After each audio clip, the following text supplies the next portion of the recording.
welcome to another edition of Call Time Atlanta. This is Pamela Doridis, your host, and I am very excited about today's guest.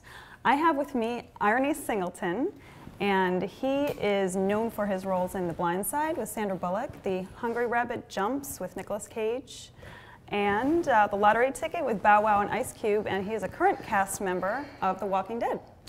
Thank you. Welcome, Thank IronE. you. So good to be here. Thank you, Thank you Pamela, very for having me. much. Now, you know, they changed the name of The Hungry Rabbit Jumps to Seeking Justice. Oh, okay. Yeah, they did. Okay.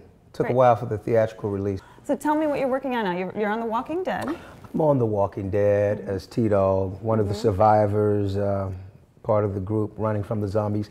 I have a project coming out with Neve Campbell. Oh, okay. Titled Sworn to Silence. I play a former Army veteran ranger that okay. ends up moving to a small Amish community where, you know, my character and Neve Campbell's character were on the hunt for a serial killer. Oh. Before he destroys this whole, before he just totally devastates this Amish community. Wow. So, yeah, lots of fun, lots of fun. I should air on the Lifetime Network, possibly January. Okay. Working on my autobiography. Oh, okay. I had a one-man show entitled IronE The Resurrected, so right now the working title is IronE The Resurrected from my autobiography. Now, is that a theatrical thing that you're doing? The one My one-man show is a theatrical production where I played like 18, 19 different characters. Wow. And, yeah, everybody from like my mom to God. Really? I played a whole range of characters, and from women, men.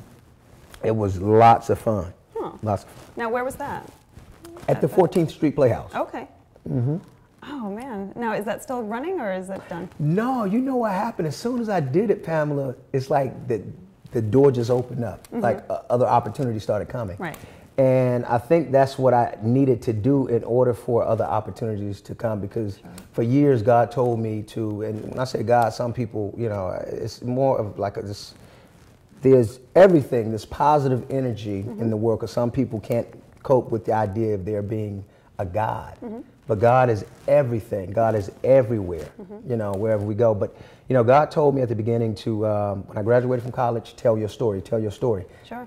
I ignored that calling for years. And once I finally decided to do it 8, 9 years after graduating from college, then lots of other things started to happen. So The Blind Side came shortly after that, and the rest is history. But that is at the top of my list, and my plan is to actually turn it into a movie, which is why Okay. I'm working on my autobiography. Got it, got it. So let's back up actually and talk about your upbringing.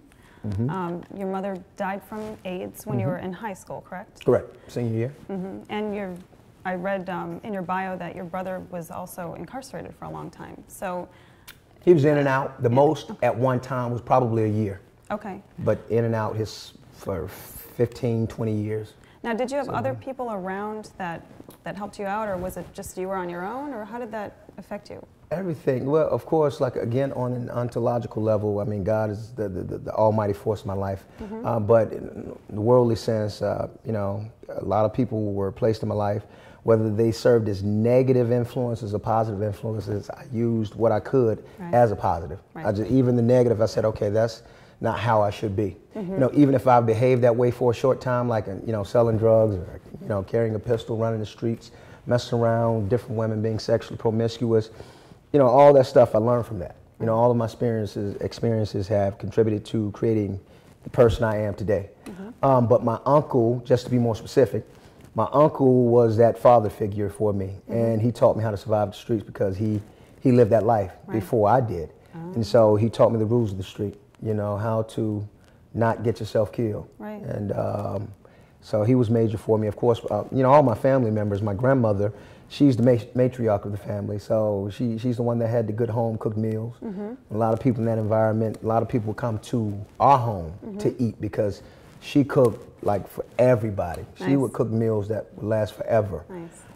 I have my father, I met him twice in my life. I saw him twice, but I would say the one good thing he did for me, actually two things he did, but the one thing in particular is that he introduced me to his mother, my grandmother, my paternal grandmother. And when I went there, it totally contrasted with the life that I had known for 7, 8 years at that time.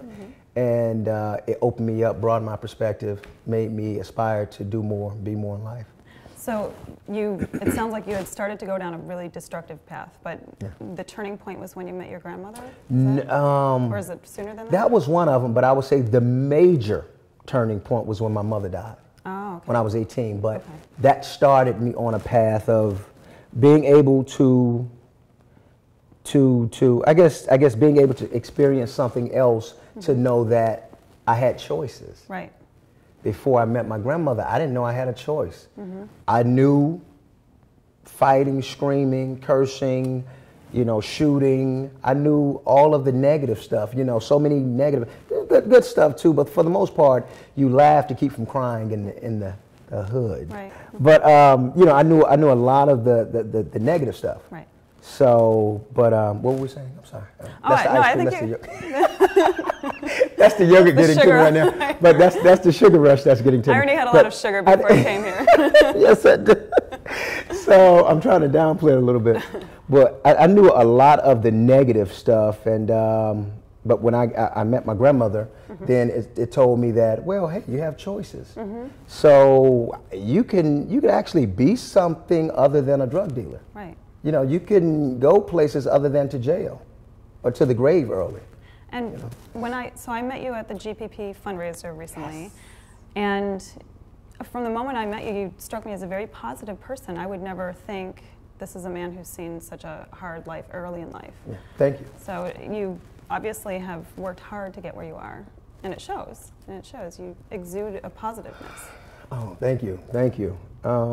You know, that touched me. You struck a chord with that. You said this positiveness, because, you know, that's what I do in this life. I live my life to please God, and by pleasing God, by respecting and loving everybody I come into contact with, that's my way of pleasing God. So I know at the end of the day, when God says it's time to come home, you know, that means I've done my job well. I think God will say, I'm pleased with what you've done and how you've lived your life since, you know, your epiphany, so to speak. When you knew better, you started to do better. Right. Yes. So thank you.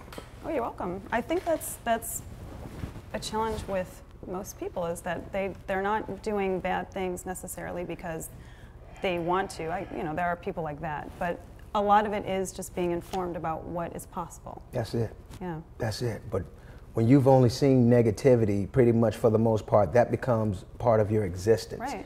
That's who you are. It's like, what other options are there? If they don't know, how can you explore those options? Those options don't even exist to that individual. Right. Right. You know, and I was pretty much the same way until, you know, I got a lot of positivity from TV. I watched TV, and that was part of my escape too. Okay. Is that what got you into acting then? I'm pretty sure it has something to do with it. Like I said, you know, it's an amalgamation of all of the things I've experienced in my life. But TV was definitely major for me.